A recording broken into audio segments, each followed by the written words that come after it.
Good morning from rainy but beautiful Carroll County, Maryland, where the Osefos showed up today with two lawyers and what appeared to be a paralegal.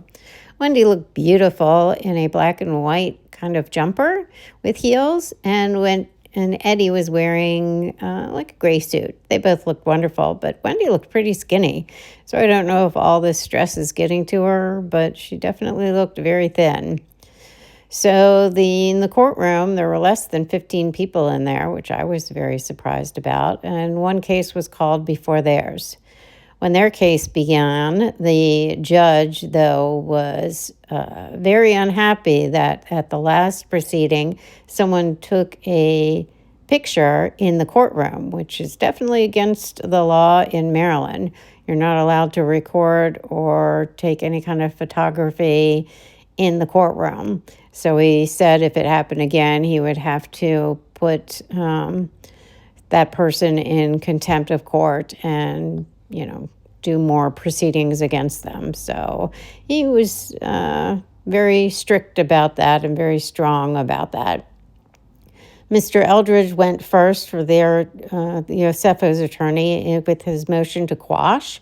He was saying that he thought it was overly broad and burdensome for them to get that many years of bank records from all of their banks, and that they were just doing it to make the Osefos look bad.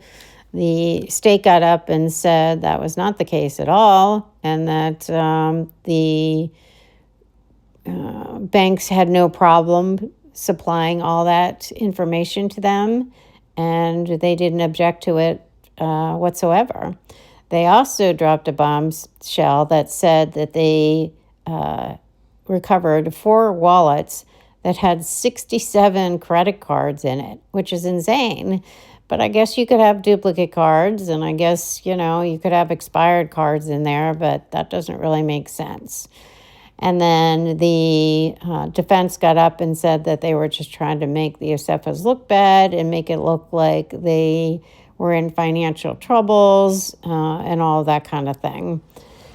And at the end, the judge ended up saying that he thought that he was not going to grant the motion to quash, and that he would rule in writing later on today. The next hearing is going to be on January 21st, so I hope to update you all then. Here is a slight press brief that they did at the end. For the Osefo family to clear up some of the misinformation that's been put out by the state's attorney's office regarding the investigation into this case, regarding the lack of investigation into the burglary where they were both victimized. So this was an opportunity for the Osefo family to put out their side of the story to some degree and allow members of the public to know that there's a much broader story here. And we look forward to our next court appearances. We look forward to clearing up a lot of this information that's been conveyed by the state, and we look forward to going to trial.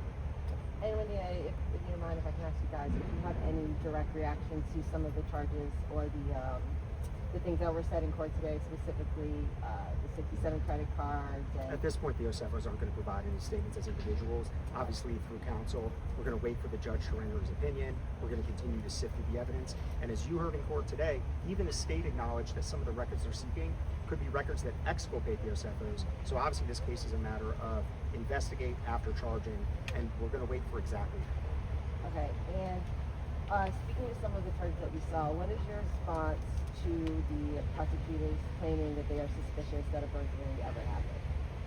I don't have a comment regarding this at this time. I think the Osefos have made it clear that they felt victimized. They reported the burglary in a timely fashion, and this case has been charged first and investigated later, as you heard in the news. And is there anything else that you guys want to know on this case? So, any comments, any thoughts? Nothing that we appreciate it. Nothing? No. Okay. Nothing further. Yep. Have a great holiday.